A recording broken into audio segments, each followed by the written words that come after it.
It is the biggest thing in this town by a long way.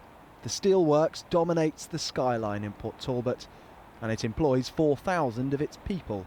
But almost 1 in 4 will now lose their jobs.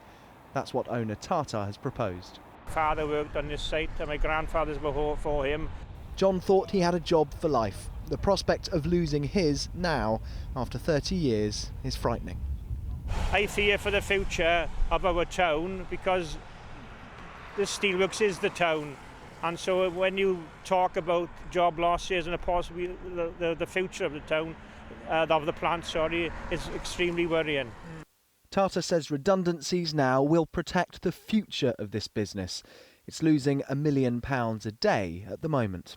I think it's a prudent and vital action that we actually take to preserve the jobs of 3,500 employees who will remain here working in Strip UK after today's announcement, and we can serve jobs for the 100 or so apprentices who were recruited earlier this year. But the story doesn't end at the steelworks. Down the road at this workshop, they're bracing themselves. They maintain and repair machinery for Tata. But there's hardly anyone in this town that redundancies won't touch. Menna's carpet business depends on people in Port Talbot feeling they can afford to spend a little.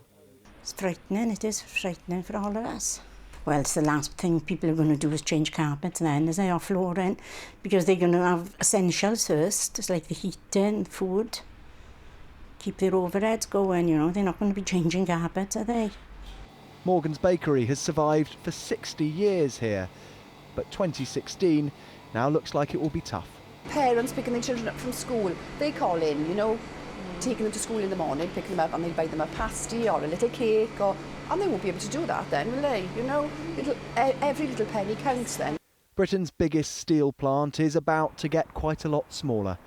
It's a nervous time for those working in this once great industry, and for the people whose town was literally built around it. Dominic Reynolds, 5 News, Port Talbot.